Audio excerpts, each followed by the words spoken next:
Let's make this brighter.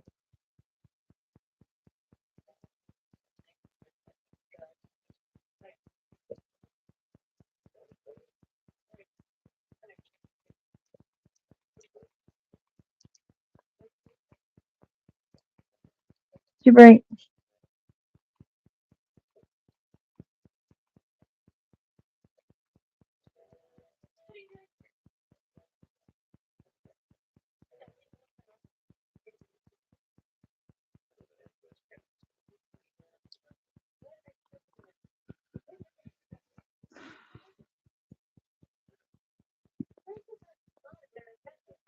How you doing?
Sorry about that.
It's a story of grief. Will you please bring my baby back, please?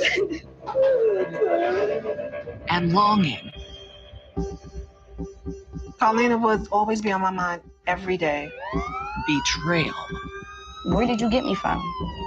She destroyed.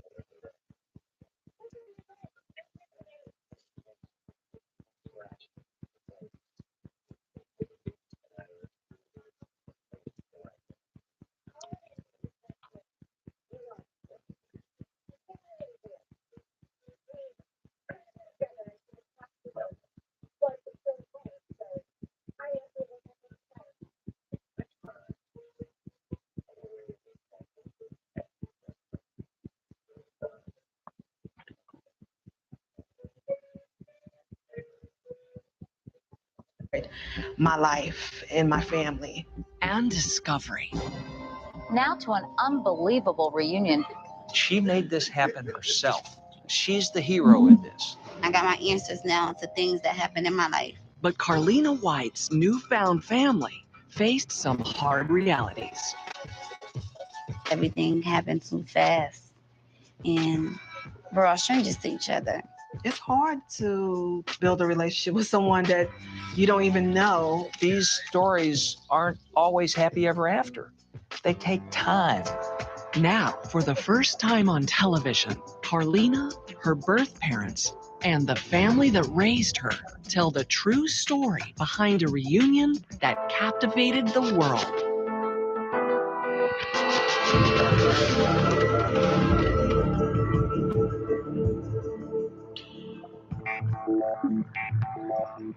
In January 2011, an assistant in a hair salon near Atlanta discovered she was really Carlina White, abducted as an infant from Harlem Hospital 23 years earlier. But though she had found her true family, in the months afterward, she still had not made her way home. I still have that family that don't really know me. I was brought up differently, and I'm an adult as well. So it's like, it's going to take a little bit more time. She have the family that she was brought up with, and she don't know me. She don't know, her real mom. This is not easy. You don't just wipe out 23 years of history and have everything revert to where it was on that day in 1987.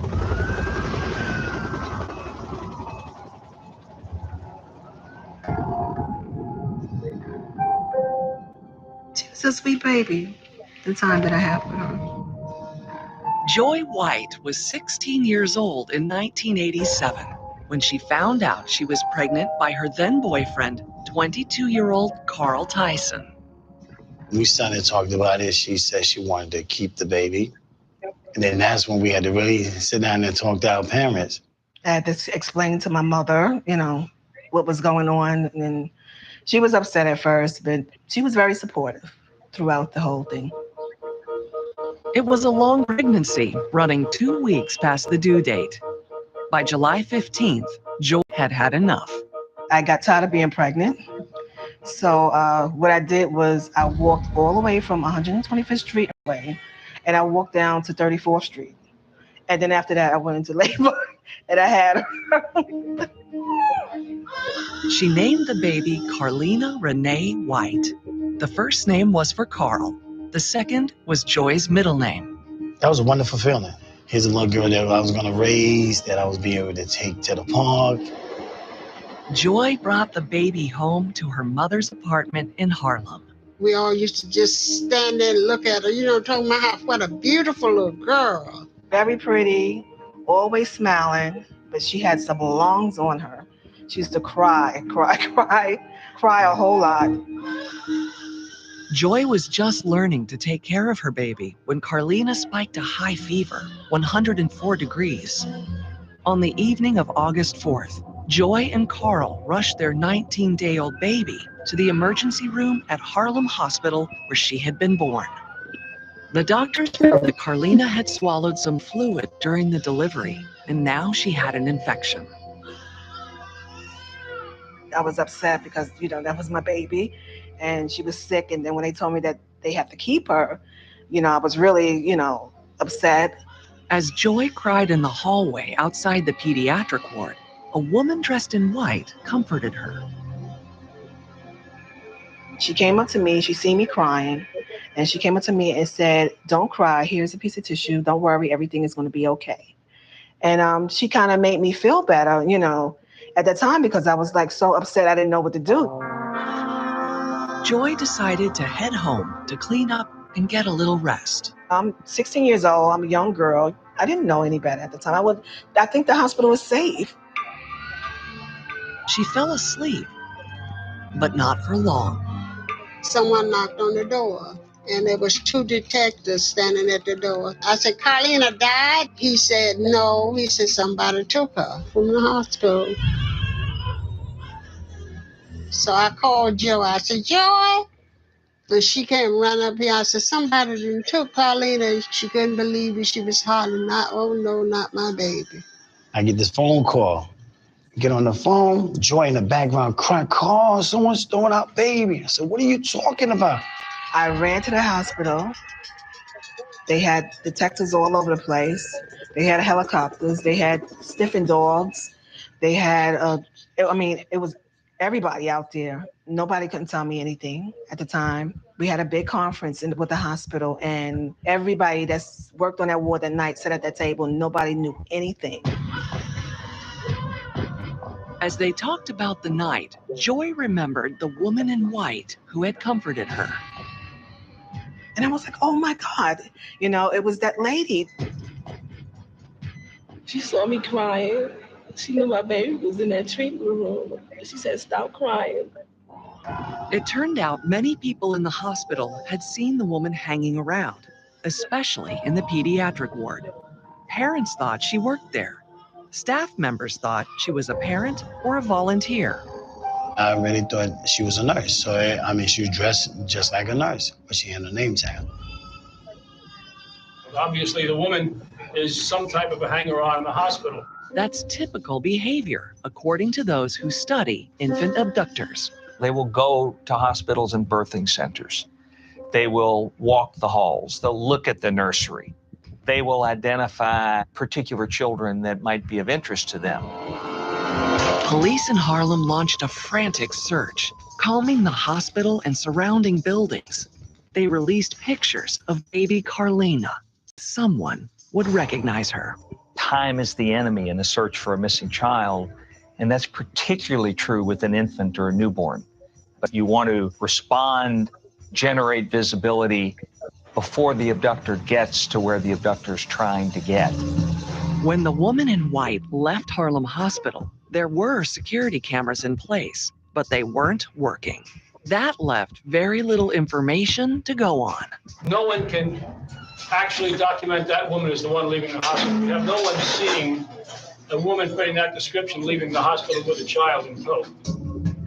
Joy and Carl and other witnesses from the hospital helped police develop a sketch of the woman in white. Then they identified a mugshot of a woman who looked like the sketch. Detectives questioned her in the week after the abduction, but she had an alibi, and there were no other strong leads. We have received over 50 calls from the public, and we are thoroughly investigating all the information that we have received. Sometimes they say, "Oh, we have a lead," and then turn around, there's no lead, and then you be like, "Oh man, did they forget about us? Come on, man, this is a baby." Sometimes I wonder if I had a whole lot of money, would have found my baby in a couple of days? My sense is that NYPD responded quickly, took it seriously, attempted to use the media. I think this was a failure on many levels, not the least of which was that America's hospitals hadn't really thought about or paid attention to these kinds of problems in the 1980s. The lack of attention allowed several infant abductions in the late 80s. Though they were unrelated, they all followed a similar pattern. Typically, the abductor was someone, almost always a woman, who would walk into the hospital, find a smock hanging up in a closet, pick the baby up out of a bassinet in the mother's room or in the nursery, walk off the floor, out of the hospital, out of their lives.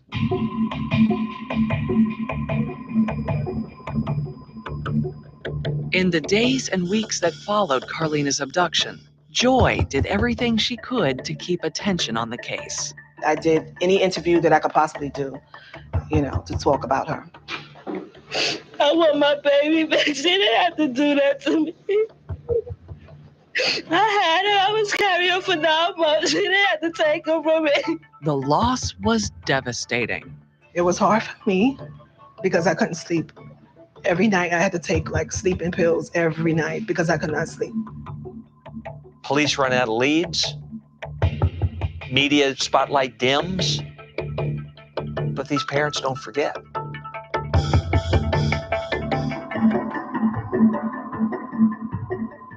This is a picture of me with Carlina's stroller, empty stroller. I was always hoping that, one day she could come back and could sit back in the stroller again.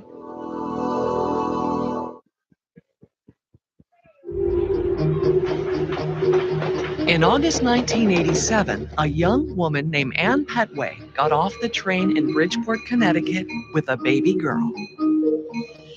She was just 60 miles northeast of New York City, where Carlina White had been abducted from Harlem Hospital. Bridgeport was home for Ann, but she hadn't been around in a few months. When she left, her family believed she was pregnant, and now she was ready to show off the baby. It wasn't an issue because she was pregnant. So it wasn't to say, oh, where did you get a baby? She was pregnant. So you come home with your child. Infant abductions are relatively rare. There were fewer than 300 from 1983 to 2010. But experts have been able to develop a profile of the perpetrators, and it seems Ann Petway fit that profile to a T. Overwhelmingly, the abductor is a woman, maybe a woman who has miscarried, who has lost a baby. These cases are more often driven by the psychological need to keep a particular man in life, keep a relationship alive, than it is for the baby per se. So it's a very manipulative tool that these women use. The man Ann was trying to keep in her life at the time was Derek Nance, a local drug dealer. She would later tell the FBI that she wanted to have his baby, but had suffered several miscarriages. She named the new baby Nedra, but the family always called her Nettie. The Petway family was a large clan spread across Bridgeport's east side. There are so many of us. You can walk down the street and see 20 family members. I remember just growing up with a lot of cousins, having a lot of family events together, cookouts parties, and it was just family orientated. She didn't really need friends because we were there. We were her friends and her family. What's better to have than family? In the Petway family, Nettie became known as an entertainer. Every September, they'll have a family reunion at the park, and they'll have dance contests, and she'll get involved in it. I was just into the entertainment. Just growing up, believing one day that I would have been a star. But there was another side to her as well. She always liked to be to herself sometimes. To this day, she's still quiet into herself. That quiet girl found her own outlet. At the age of 10, she began writing poems. I just like to write. It expresses me. When Nettie wasn't with her cousins, she was home with Ann Petway. For years, it was just the two of them, until Ann had a baby boy when Nettie was 11. Ann is a very outspoken, loving person. She made sure Nedra had everything she wanted and everything she needed. Ann was fairly strict with her daughter, though. She disciplined her when she needed disciplining. It was, look, you have to go home, go to school, go to Brittany's house, but she still let us have our fun as children, but she did have that strict side to her. The young Nettie didn't dare talk back. You didn't ask questions why you should do it. It was just, you do it because they told you. And that's how I grew up. I mean, from my uncles, my aunts, everybody. According to police reports, Ann ran into some trouble over the years. She was arrested in 1991, 93, and 97 on charges of drug possession and larceny. Nettie had no idea at the time. I already wasn't exposed to everything that she was going through until I got older. As a child growing up, you're not into adult business, so those things we wouldn't know. Nettie did shuttle back and forth to Ann's mother's home, although she was given a different reason for the moves. I stayed with my grandmother when I attended school because I was going based on her address. I went to school in the Better District, so I stayed with her. Other grandkids who needed somewhere to stay or had some type of issues going on, they'll come and stay with my mom. And Nettie was one of them that stayed. And most of the time, the kids choose to stay with my mom. Through her childhood, no one in the immediate family seems to have questioned Nedra's parentage. There was no suspicion that Nedra was not Ann's daughter. I knew she looked a little bit different, but we all look a little bit different in the family. And Nettie had no reason to question it either. If anything, I probably thought my dad wasn't my dad. I just figured, okay, maybe I look like my dad, but I don't know who he is. But I thought that she was my mom for me growing up. In fact, of course, her real mother was 60 miles away in New York City, still dreaming of her missing baby, Carlina. No other leads. They just had crazy people call saying that, they may have seen Carlina, this or that, whatever, but it was nothing. Joy and Carl split up after Carlina was kidnapped, but together they sued Harlem Hospital for negligence in allowing their baby to be taken. Anybody come to a hospital, you're supposed to have security around them. You're supposed to watch them. That's your job. I think if they had more security at the time, this probably would have never happened. Eventually, in 1992, they won a settlement of $750,000. They put some of it aside for Carlina. We had that hope our daughter was coming back. And that's why me and Joy decided to start the trust fund. So if she was to be found by 21 years old, she would have it. Meanwhile, all Carlina's parents could do was wait. It's something that you can't explain when you have a missing child. But it always stayed with me. She was always on my mind. I always wondered where she was at. I would get on trains and I would just look at girls and I would think that maybe that's her.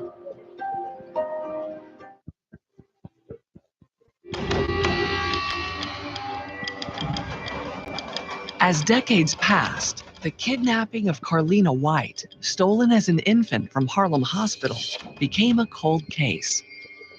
After all, how do you find a missing baby after so many years?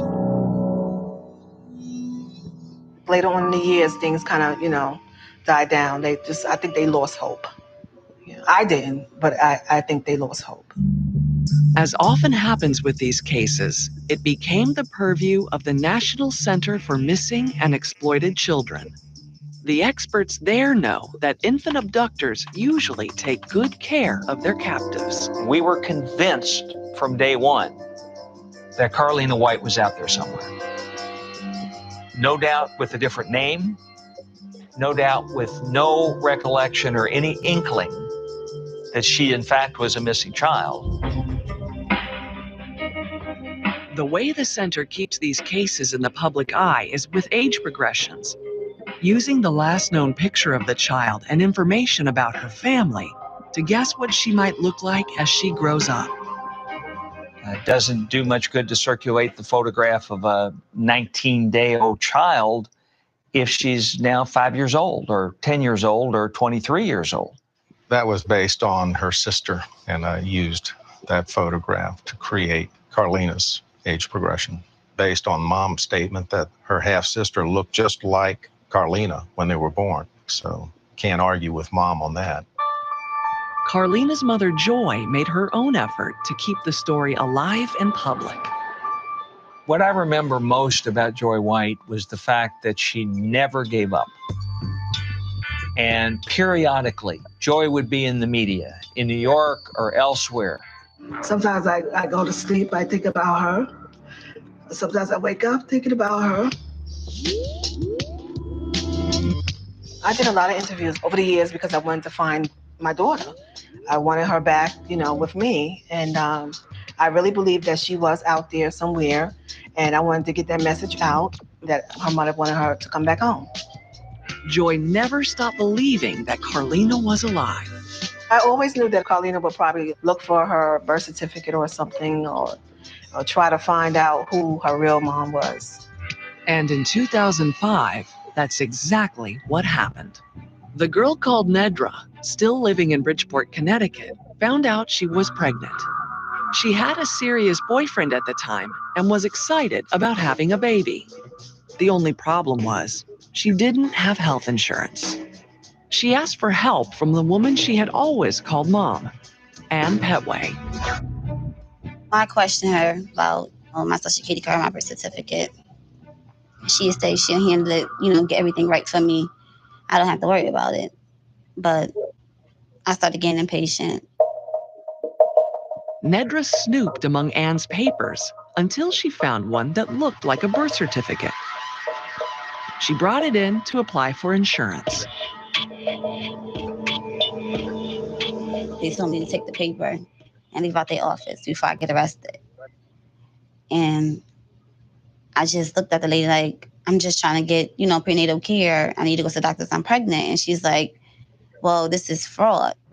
The birth certificate was a fake. The clerk called the woman who had made it, Ann Petway.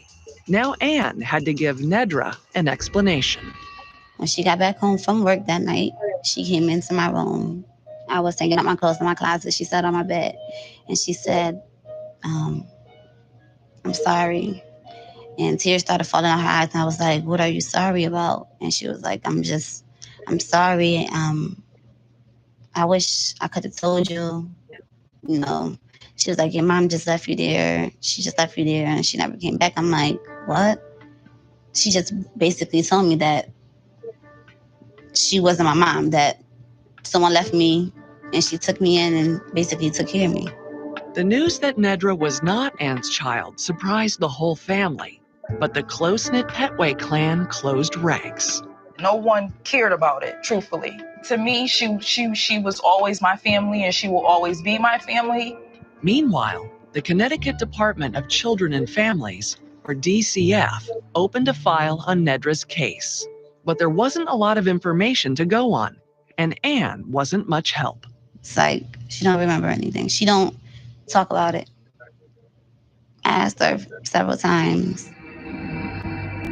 Ann claimed Nedra had been born in New Haven, but there was no record of the birth. DCF took DNA samples and confirmed that Ann wasn't the mother, but they said they couldn't help Nedra find out who was. I was like, can you take my blood at least to match it up with someone that's out there? They was like, that's TV.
stuff. DCF found out, they didn't do nothing. What would you do if they say that's not your mother, but they not finding your mother? It was like I'm starting from scratch. I don't know anything. I don't have any names, no area, where they from, no background, no nothing. Nedra, who had always kept to herself, writing poems rather than sharing her feelings, kept this news to herself as well. She dealt with it on her own, basically. You would have never known that. There was speculation that she was her mother, that she wasn't, but you would have never known any of that. I'm still healthy. I'm still alive, and I just got to move forward. And that's how I looked at it. Besides, she had her own baby to look after now. On May 6, 2005, Nedra gave birth to a daughter. She named her Samani. That was the best thing that happened to her. She loves her. To have a daughter that's just like you is the one thing she could have ever asked for. And eventually that daughter and the revelations around her birth would lead Nedra to uncover the secrets of her own birth. I thank God that she had a daughter so that she could find me. In 2005, the girl called Nedra was 17 years old, living in Bridgeport, Connecticut, with her new daughter, Samani. She had found out that the woman she'd always called Mom, Ann Petway, in fact was not her mother. Still, as she graduated from high school and moved out on her own, she kept up a relationship with Ann and with the entire Petway family. In 2009, she moved near Atlanta, where more members of the Petway family lived. I just want a new atmosphere for me and my daughter.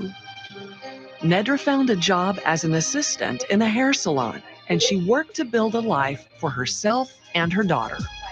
She's a very down-to-earth, strict mom. P-E-N-R. So, yeah, it's cut off, so I read the rest.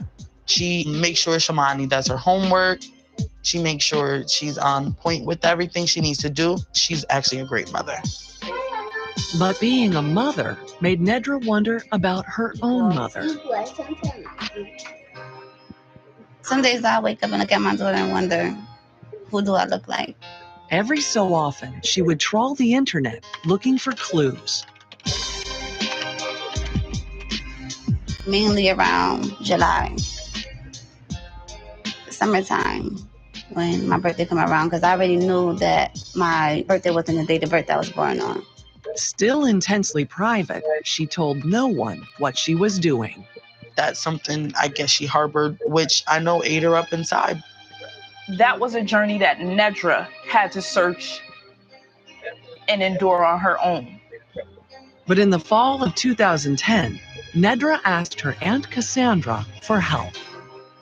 It was like, I still want to find my mom and see who my family is. And I said, you want me to help you? I'll help you. I think that was a chapter in her life that she needed to complete in order to move forward with her life.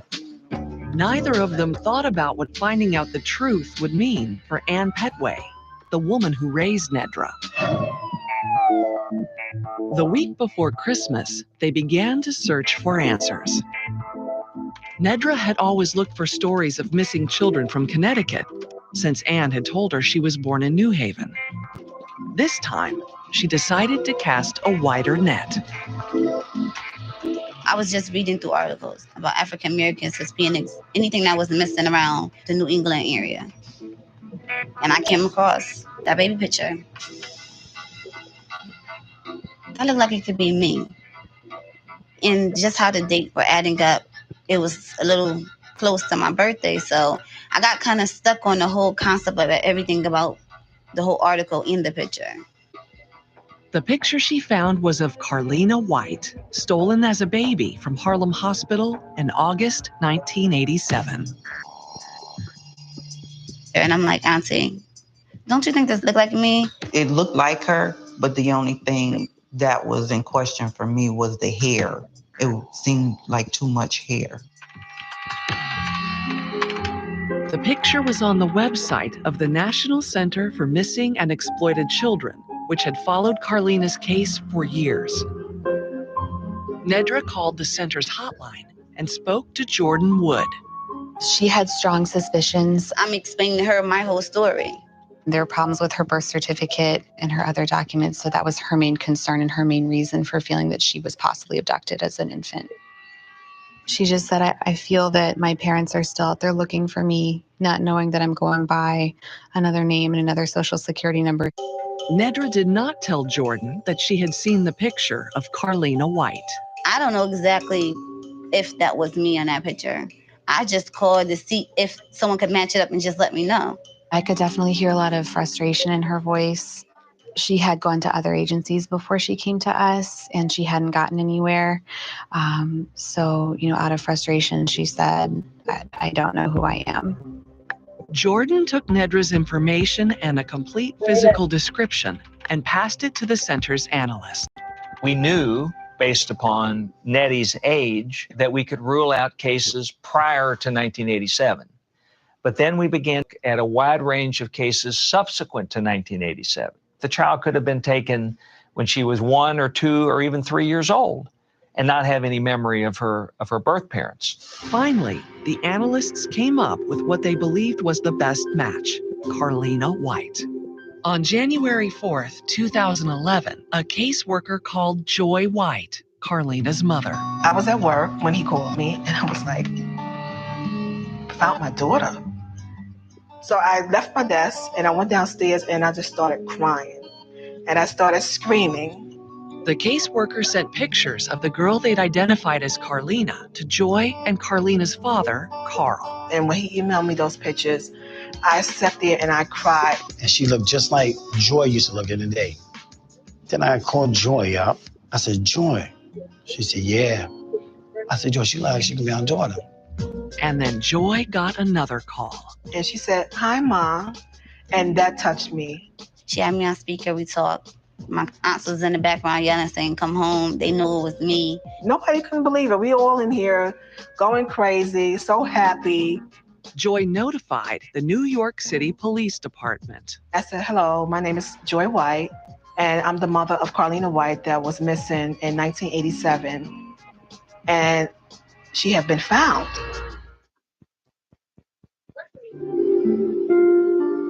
In January 2011, more than 23 years after a baby named Carlina White was stolen from Harlem Hospital, she was reunited with her birth parents, Joy and Carl.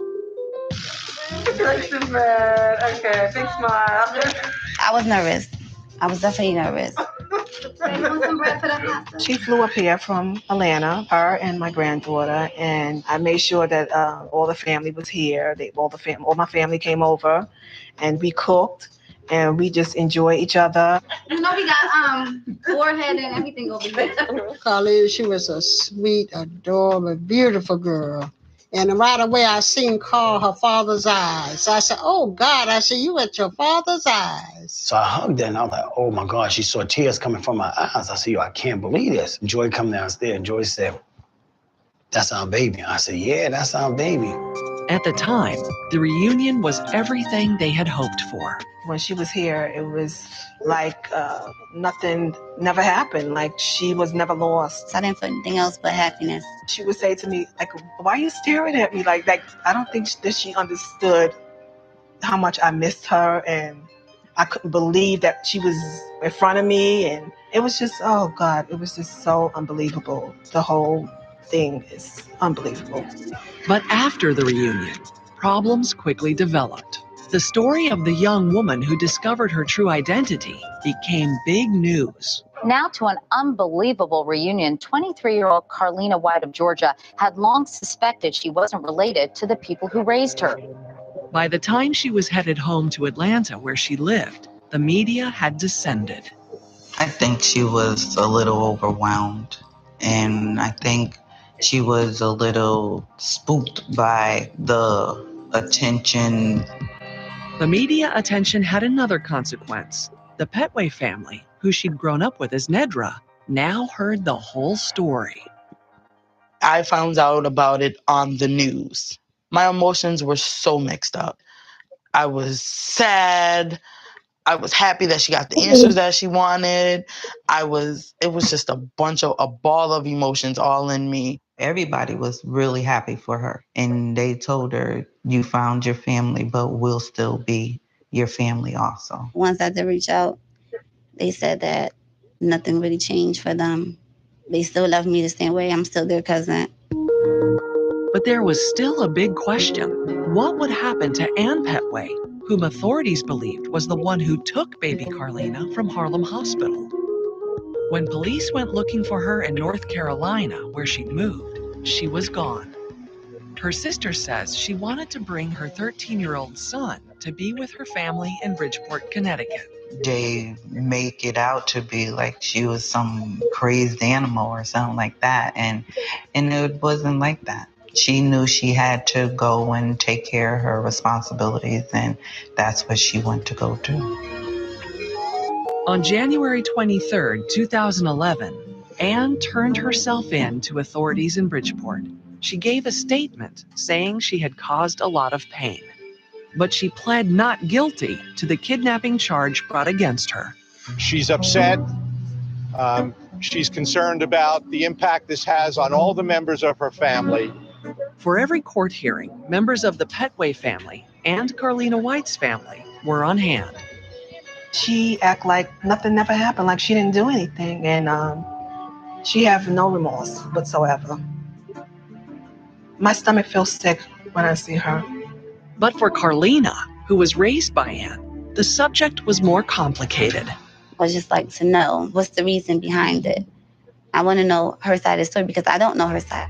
Watching the woman who raised her face jail time was difficult, especially because she was the one who set it in motion. I didn't acknowledge that she was going to go to jail and get taken away, from my brother, and they're separated. Now he has to come up without his mom.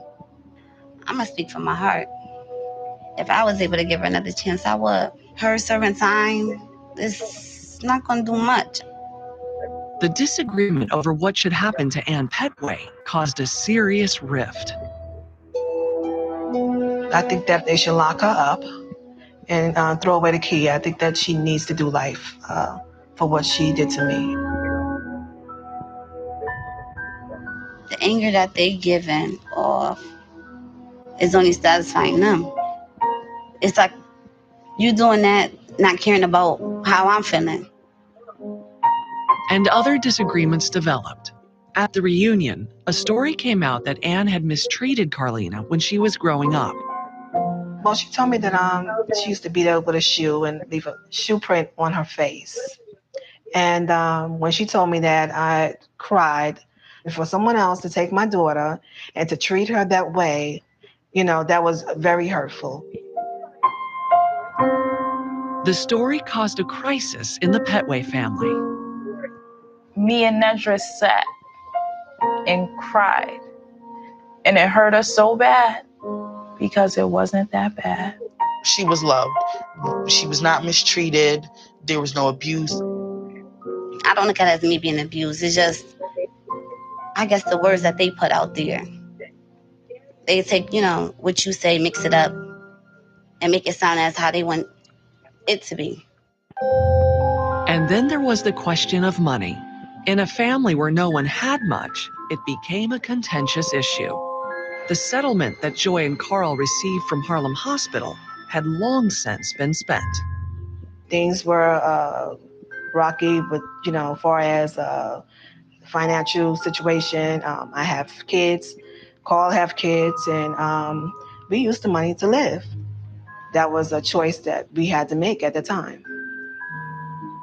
Carlina insisted it didn't matter.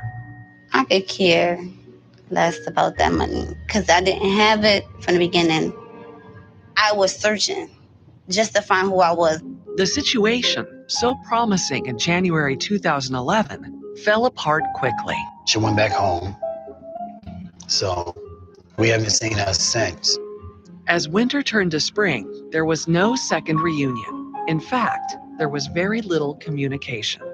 Well, it's like I found her, but she's still lost. It's eating joy up inside. To know that her daughter is alive And her daughter's not with her. Her daughter's turning back to the people that's kidnapped her. When people all of a sudden are found and there's this great brouhaha and excitement and celebration, there's sort of like a halo effect that takes place, and you believe everything's going to be great from now on. But these are very difficult, complicated issues. They're not easily resolved. Dr. Jeffrey Greif has interviewed many people who were abducted as children and followed them as they became adults. He says the division between Carlina and her birth parents is typical. There were a lot of people that I've interviewed who did not know that they had even been kidnapped. That would cause you to question the previous 15 or 20 years of your life, because you don't know what to believe anymore when something that significant has been told to you that's not true. For the birth parents, there is a different set of issues to reconcile. All of a sudden, they've received the child back in their life, and they are apt to treat the child as if the child was still very young. They have to step back a long ways and try and realize who this person is now and try and construct a meaningful relationship based on who the person is now, not who they wish the person could have been had they raised her. Joy White said that was just what she wanted to do. I was having trouble when it first happened, but I had to sit down and I had to analyze everything, and now I feel really bad. I feel sorry for her. I feel bad for her because I know that she's going through something emotional, because I am too. I'm her mother and I'm going through something right now. But building a relationship would mean accepting that her daughter was still loyal to the Petway family. I'm gonna have a relationship with that family. And if y'all want a relationship with me, y'all gonna have to be able to accept that I am still gonna be affiliated with that family. I look at it as I should be free to be able to speak to who I want to speak to, consider who I want to be my aunt, want to be my uncle, my cousins, and my friends. Even her name was an issue. Legally, she was changing it to Carlina, but she said she would always be Nettie. Nedra and Carlina is like in between two families.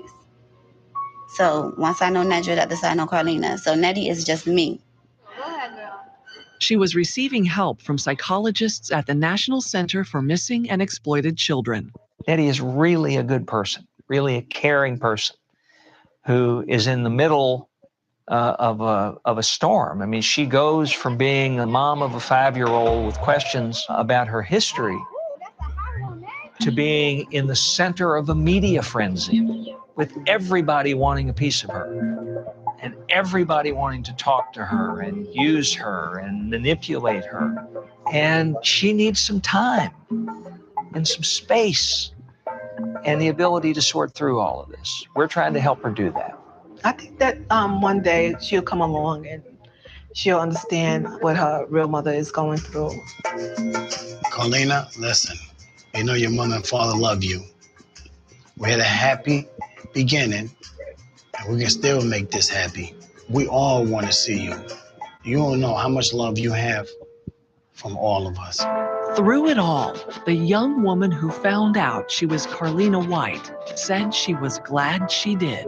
I look at every day as a better day for me to just wake up and acknowledge that I do know who I am. I know who my parents are. I'm good at just knowing that. And she, too, hoped that someday she would share her life with that family as well.